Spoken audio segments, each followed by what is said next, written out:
যে স্লোগান দাও না, at all I don't enjoy it. এই যে স্লোগান দাও তারেক ভাই জিন্দাবাদ, at all I don't like it. আজকের এই অনুষ্ঠানে আমি প্রথমেই আন্তরিকভাবে কৃতজ্ঞতা জানাচ্ছি যুক্তরাজ্যের যত প্রবাসী আছেন, ইউরোপের যত প্রবাসী আছেন, সহ পৃথিবীর বিভিন্ন দেশে যারা প্রবাসী আছেন, তাদের কাছে কৃতজ্ঞতা জানাচ্ছি। আজকে থেকে যখন প্রায় 18 বছর আগে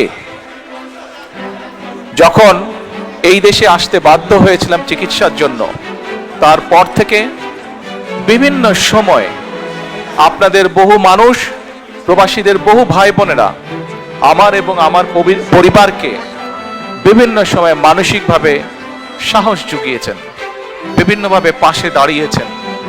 আমি সেজন্যই সকল প্রবাসী ভাই বোনদের কাছে কৃতজ্ঞতা প্রকাশ করছি আমার এবং পরিবারের পক্ষ থেকে। আজকে মানুষটি আমাদের মাঝে নাই, একটি মানুষের কথা আমার খুব মনে পড়ছে, মরহুম কমরুদ্দিন সাহেবের কথা। এই মানুষটি, সে সময় আমি অসুস্থ ছিলাম, এবং এই মানুষটি যেভাবে তার সময়ের সবকিছু দিয়েছেন, সবকিছু দিয়ে আমাকে যেভাবে চিকিৎসার সাহায্য করেছিলেন, তার জন্য আমি তার এবং তার পরিবারকে কৃতজ্ঞতা জানাই।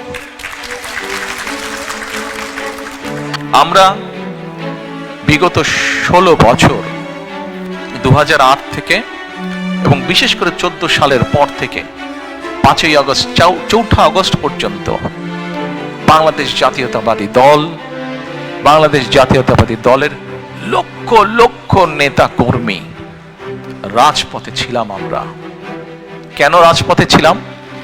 আমরা রাজপথে ছিলাম এই দেশের মানুষের রাজনৈতিক অধিকার, কথা বলার অধিকার, ভোটের অধিকার প্রতিষ্ঠা করার জন্য।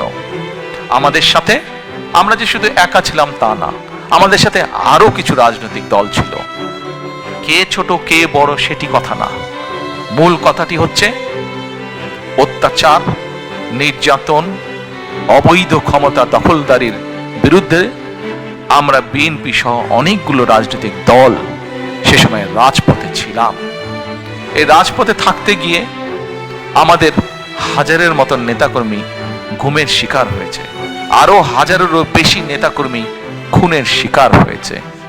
আমাদের 60 লক্ষের মতন নেতাকর্মী বিভিন্ন নির্যাতন, অত্যাচার, হামলার শিকার হয়েছে। আপনাদের মধ্যে হয়তো এখানে বহু মানুষ আছেন যারা নির্যাতনে অত্যাচারিত হয়ে দেশ থেকে এখানে চলে আসতে বাধ্য হয়েছিলেন। শুধু ইউকে না, ইউরোপের বহু দেশে আছে, মধ্যপ্রাচ্যের বহু দেশে আছে, মালয়েশিয়ার বহু দেশে আছে, আমেরিকায় বহু দেশে বহু আমাদের নেতাকর্মী আছে যারা হয়তো বাধ্য হয়ে চলে গিয়েছিল দেশ ছেড়ে। প্রিয় ভাই বোনেরা, যুগেরও বেশি সময় ধরে বাংলাদেশ জাতীয়তাবাদী দল আন্দোলন করেছে। আমরা 5ই আগস্ট যেই স্বৈরাচারকে বাংলাদেশ থেকে বিদায় করেছি, ঝেঁটিয়ে বের করে দেওয়া হয়েছে দেশ থেকে, জনগণের ভয় যে পালিয়ে গিয়েছে দেশ থেকে, এটির ক্রেডিট, এটির অর্জন কোনো রাজনৈতিক দলের নয়, এটির অর্জন সম্পূর্ণভাবে বাংলাদেশের সাধারণ মানুষের ক্রেডিট।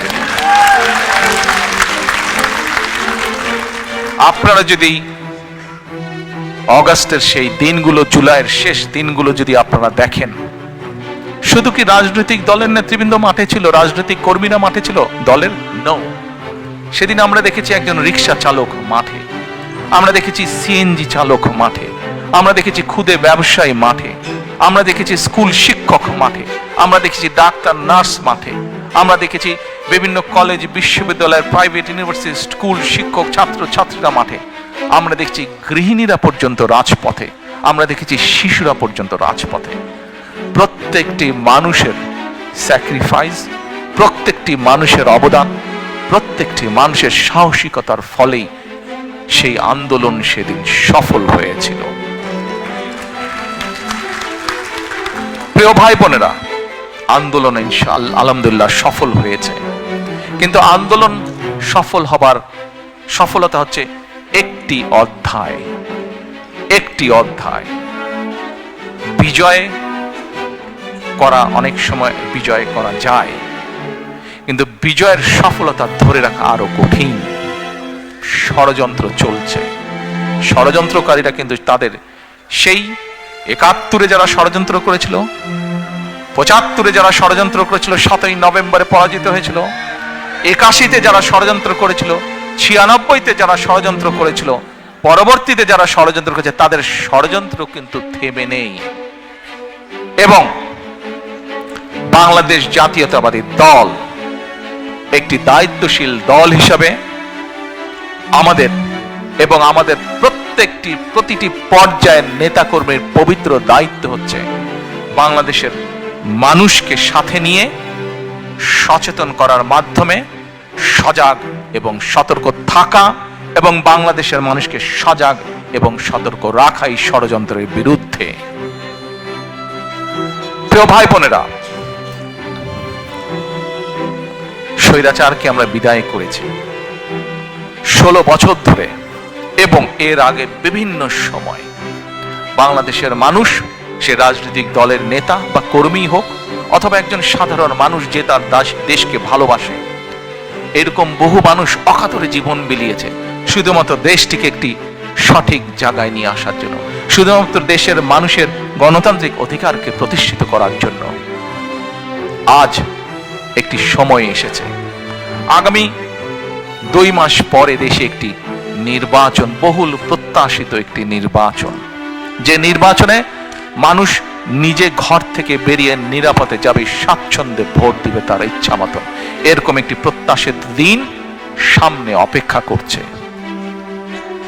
প্রিয় সহকর্মীবৃন্দ, আমরা যেরকম একটি দায়িত্বশীল রাজনৈতিক দল হিসাবে আজকে আমাদের দায়িত্ব যেমন বাংলাদেশের বিরুদ্ধে, বাংলাদেশের মানুষের স্বাধীনতা, সার্বভৌমত্ব, গণতান্ত্রিক অধিকার, ভোটের অধিকার, অর্থনৈতিক স্বাধীনতার বিরুদ্ধে যারা ষড়যন্ত্র করছে তাদের বিরুদ্ধে যেমন বাংলাদেশের মানুষকে সতর্ক রাখা, সজাগ রাখা, একই সাথে প্রিয় ভাই বোনেরা, আমাদের একটি অন্যতম গুরুত্বপূর্ণ দায়িত্ব হচ্ছে দেশের মানুষের সামনে পরিকল্পনা দেওয়া। আমাদের মধ্যে অনেকেই বক্তব্যে বলেন আমরা এই স্বপ্ন দেখছি, আমরা সেই স্বপ্ন দেখছি।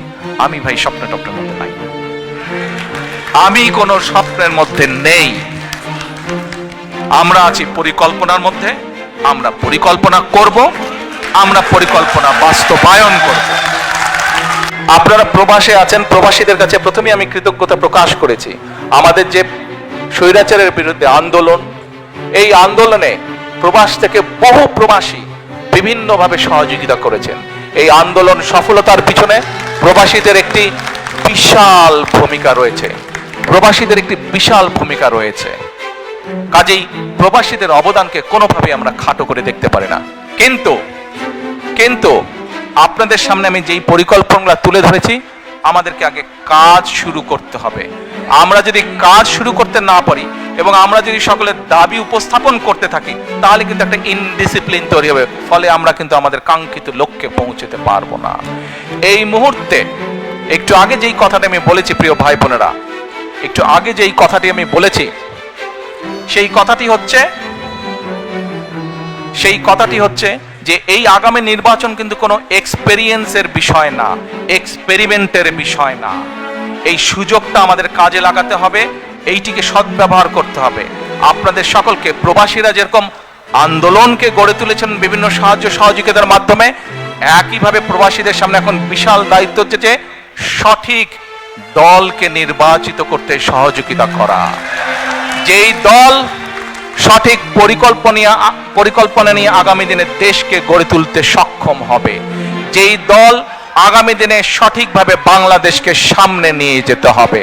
আমরা যদি সকলে ঐক্যবদ্ধ থাকি, আমরা যদি সকলে একসাথে থাকি, ঐক্যবদ্ধভাবে থাকি, তাহলে আমাদের এই প্রিয় মাতৃভূমিকে কিন্তু আমরা সঠিক ডাইরেকশনে নিতে পারবো। প্রিয় ভাই বোনেরা, আপনারা দেখেছেন, আমি 1 বছর আগে আপনাদেরকে বলেছিলাম যে সামনে কিন্তু আমাদের কঠিন সময়, ষড়যন্ত্র থেমে নেই এবং এই নির্বাচনও কিন্তু খুব সহজ নয়। আপনারা অনেকেই কিন্তু ব্যাপারটা এখন বুঝতে পারছেন। 1 বছর আগে যা বলেছিলাম সেটা কিন্তু হচ্ছে এখন। আমি আবারও বলছি, সামনের সময় কিন্তু খুব সুবিধার না, কাজেই সকলকে ঐক্যবদ্ধ থাকতে হবে। ঐক্যবদ্ধ থাকতে পারবেন? ঐক্যবদ্ধ থাকতে পারলেই আমরা আমাদের এই যে পরিকল্পনা বললাম সফল করতে পারবো। ঐক্যবদ্ধ থাকলেই আমরা আমাদের প্রত্যাশিত বাংলাদেশকে গড়ে তুলতে পারবো। ঐক্যবদ্ধ থাকলেই আমরা বাংলাদেশের জবাবদিহিমূলক ব্যবস্থা গড়ে তুলতে পারবো। United we stand, divided we fall.